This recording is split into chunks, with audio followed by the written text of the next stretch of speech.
Hello everyone and welcome back to my channel BethChatsBooks. Now today is just going to be a book review as I am so busy with my BookTube Prize non-fiction reading for the quarterfinals. I haven't had a chance to really read anything else and I have all next month to finish those books as well, so that's probably going to be my priority for the next month. So I thought I would just do a book review of this book and then I'm going to do non-bookish related content until I can talk about the books that I've judged for the quarterfinals and read other things and basically move on. So the book that I'm going to review today is Lost Children Archive by Valeria Luiselli. Now this book was a really interesting experience. I used this as a palette cleanser in between two of my non-fiction reads recently, and this is structured and formed in a really interesting way. So this follows a couple. They each have one of their own biological children each, and so they're a step parent to the other one, and there is a boy and a girl. And at the beginning of this story, they leave New York and they travel to Arizona in a car road trip style journey to travel to Arizona because each of the parents has a project that they have to do. And both of them think their project is more important and they've come to a compromise where they both can get their projects done in Arizona. So they first met in New York doing a soundscape project where they were trying to record and capture all the different languages that are spoken within New York. And they met, they fell in love, and they created this family dynamic. Now the story is told, the first half of the story is told from the wife's point of view, and it's about her coming to terms with the fact that she believes at the end of this road trip that she's going to break up from her husband and she's going to take her daughter home with her and the family unit is going to disperse. Now, as far as I'm aware, I might be incorrect in this, but as far as I'm aware, I don't believe it names them. They're just Ma and Pa and boy and girl. So just put a comment down below if I'm incorrect with that one, but I believe that that's the case, so they're not really named. So the first half is from her point of view, as I say. She's reflecting on her relationship with her husband and how it seems to have broke down, and how since they finished the project together and they've started to pursue separate projects, it's almost complicated their relationship because they were as a unit, and now that they've decided that these projects seem to be more important than creating and nurturing that family unit between each other and their children, it's almost created this existential crisis between the two of them of whether they pursue the family unit or they go on their separate career paths and their separate projects and disband the family unit. Then the second half is from the point of view of the son. So in the middle of the novel, the son and daughter leave the parents. They go travelling and we lose them. So the second half of the novel becomes a let's find the children they've escaped, and where they go and who they see and what they're reflecting upon, and that part of them being missing is from the point of view of the son. So it's quite interesting because we as the readers don't lose the children, but obviously the parents have lost them. So one of the main projects that the wife is doing is about trying to document and research into all the thousands of immigrants that come over every year from places like Mexico and Honduras to try and find family members in the US, and how upon crossing the border they are put in detention centres, some of which they're allowed to go to trial, which often they don't win and are deported, and some are immediately deported back to their countries, and how some people try to escape the deportation camps or they try to not get caught by the police or the people who traffic the borders, and they sometimes enter the country illegally to try and find their parents, and how there's poverty, how many cases of individual children die in the desert trying to cross the border, how many are kept in detention centres in really poor conditions. And the main woman in the story, the wife of the family unit, she has a friend who is trying to get her two daughters across, and so we follow that heartbreaking story. And the other project, the one that the husband's doing, is about the Apache community that lived in the US, and about the history of how the white American pushed the Apache territories and the people of the Apache communities out and drove them away from their land. And so these two stories converge in a really interesting way, because when the boy and the girl go missing, they're trying to find these lost children that they keep hearing about from both parents in different contexts.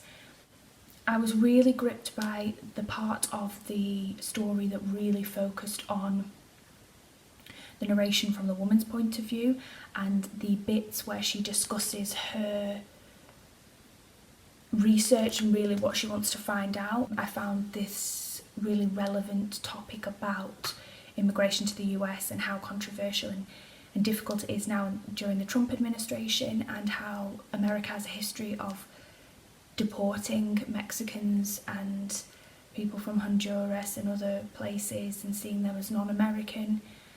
That was really relevant and stuck with me, but I loved how it echoes that sentiment in the bits of the novel that deal with the Apache history, because that is a similar history, and it also links the two together in the same theme of this alien invasion and how the white Americans are trying to protect their livelihood.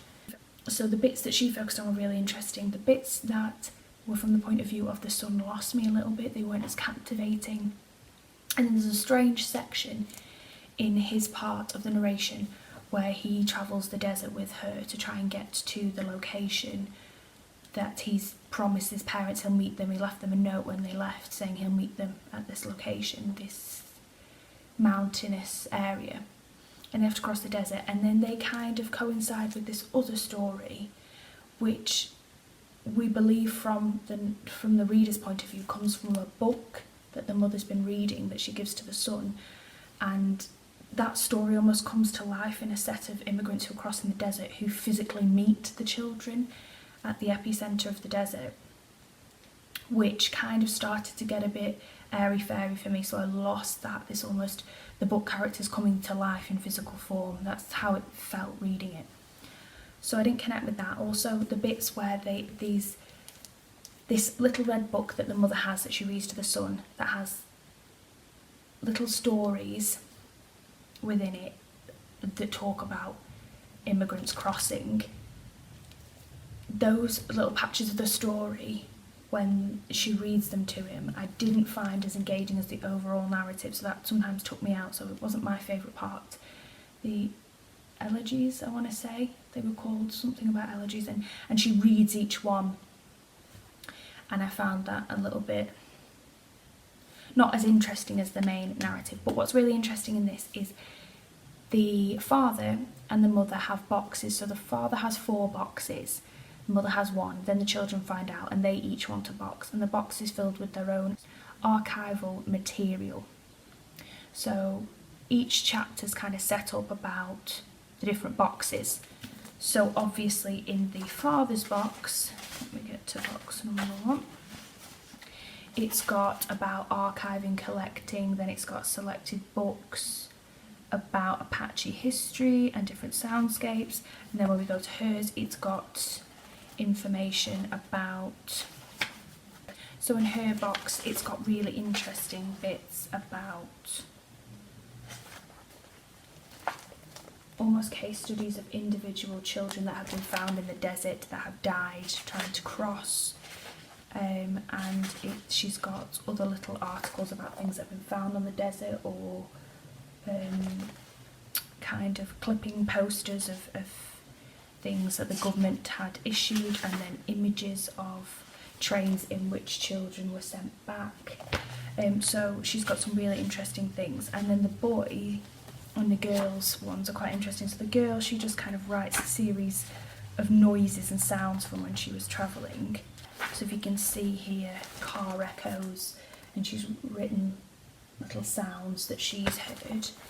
And his is really interesting because throughout the story, he gets a Polaroid camera for his birthday, and his mother teaches him how to use it. So once he's taken a picture, he has to throw it into the famous red book of hers with all the stories, so that it doesn't damage it, so that it can develop.